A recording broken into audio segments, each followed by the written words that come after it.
Hello, Leslie? What are you doing right now?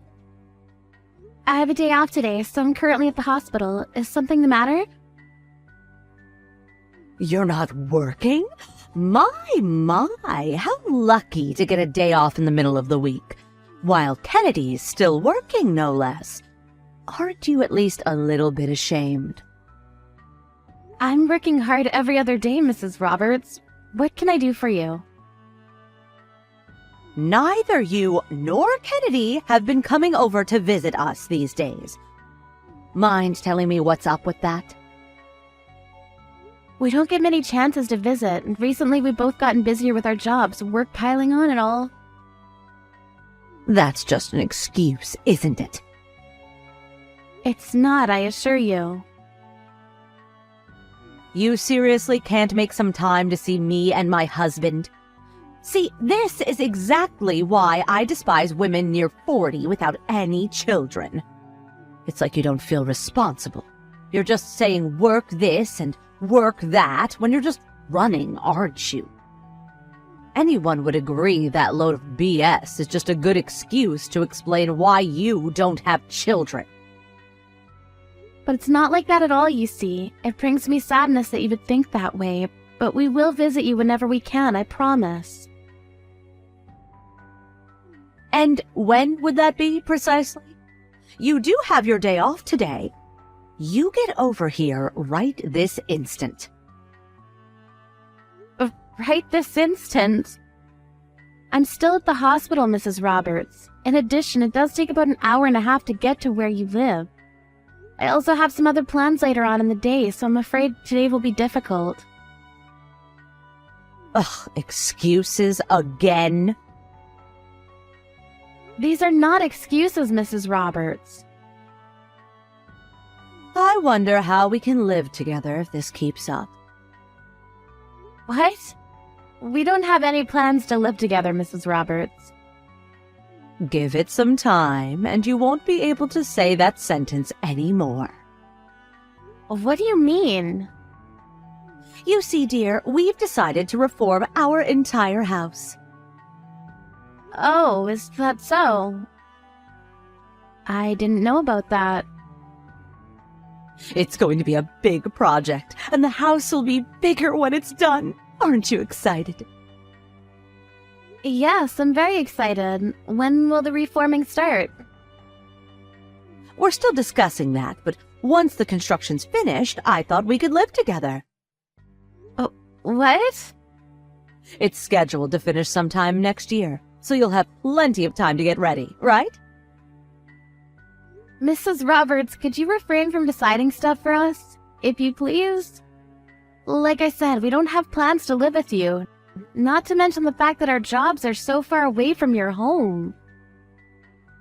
Kennedy can commute to work by car, and you can just quit your own job. You aren't doing much of anything in any case. A businesswoman approaching 40. Ugh, what a cliché. I have no intention of quitting, Mrs. Roberts. It's a technical job, after all. I get guaranteed leave, so I have no wishes to stop working just because I have days off. That's irrelevant, my dear Leslie. You and Kennedy are coming to live with us, and that's final. That will only make things worse for us, Mrs. Roberts. Plus, doesn't Miss Olivia live with you at home? You already have a younger adult living with you. Isn't that enough? For now, sure. What? Is Miss Olivia going to move out or something? What are you on about? She's not going anywhere. That girl's coming with us when we move.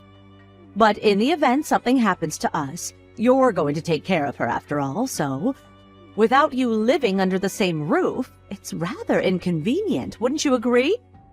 What exactly are you saying, Mrs. Roberts? Huh? We are going to take care of Miss Olivia? But of course you are. Kennedy is Olivia's only brother, and they have to support each other, wouldn't you agree? I doubt that's what Kennedy would want, Mrs. Roberts. And I think you know about this. Kennedy doesn't particularly like his sister. Oh, that's only superficial nonsense. Either that or he's just saying that it's you he's talking to. They are family, no doubt about that, and they must help each other out. Forgive me, but I beg to differ. But in any case, we already have so much on our own plate, we can't help Miss Olivia in any way. She's not even working, despite all of her credit card loans. There's no way we can help her. That's exactly what family's for, Leslie. Olivia's your sister too now, isn't she? I'm sorry, but I've never thought of her as my sister. The heck? Then what was she in your eyes this whole time?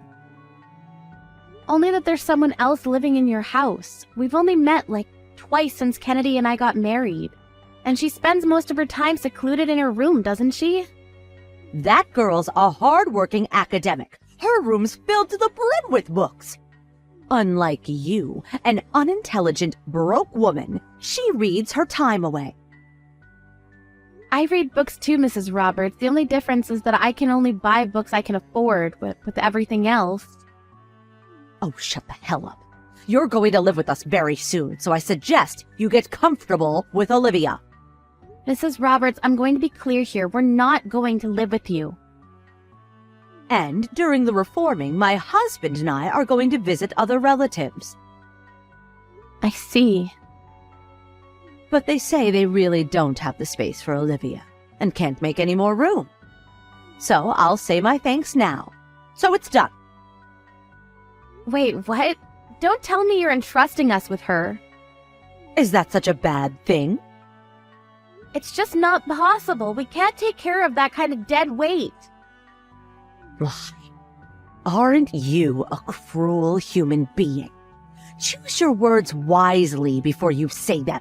What do you mean by dead weight? I think I can speak for your other relatives when I say so, but it will only be a huge bother for Kennedy and I, so let's put a pin in this.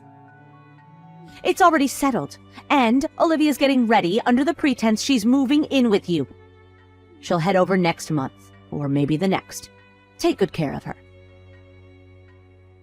Are you not understanding what I'm saying? We don't have the space for her books, assuming she brings any. When it's finished, the house will become Olivia's dream home, you know, and you'll be living in it too. Maybe you should ask her for the arrangements. What? Her dream home? The second floor will pretty much be her study, you see. We're planning to install a lot of bookcases. And how do you propose Kennedy and I live there with those plans in mind? Let's live happily together on the first floor. We'll install a private bathroom for Olivia too. This is unbelievable. You're really going to let your own daughter live out her life as a recluse? It's Olivia's life. She decides how to live it. She's our adorable daughter after all. And yet you accuse me, a childless spouse approaching 40, that I'm only using work as an excuse to not have children. What about Olivia? She's 44 right now, isn't she? There's no way she's going to get married, and she hasn't worked a proper job in over 10 years, right? She had a proper job up until 10 years ago. Isn't that good enough? And I never told you the reason why I'm at the hospital. I'm actually expecting a baby. What? Really? I was going to tell you after I had a proper examination.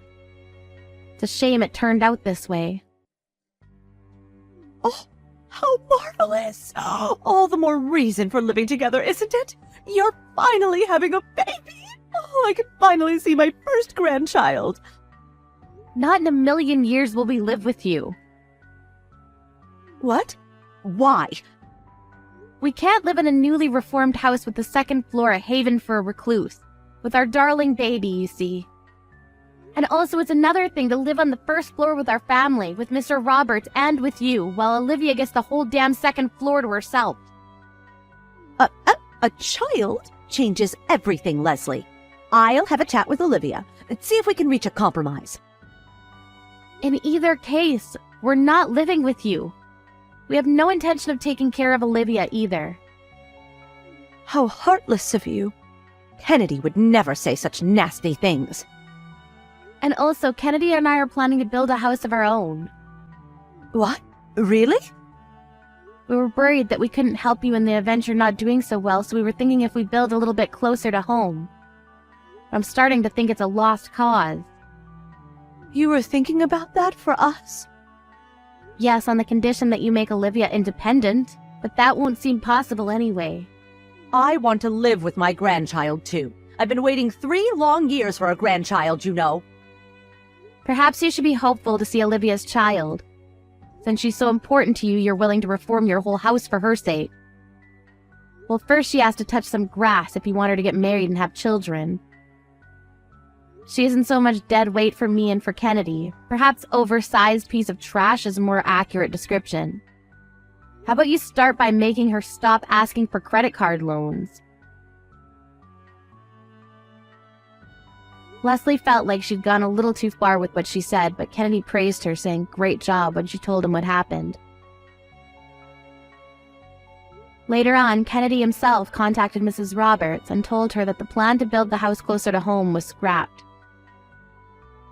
and they would be instead building even further away. He also told her that unless Olivia became independent, even when the baby was born, Mrs. Roberts would never see it. Chloe, my mother-in-law, was enraged, scolding her son for insulting his own sister that way.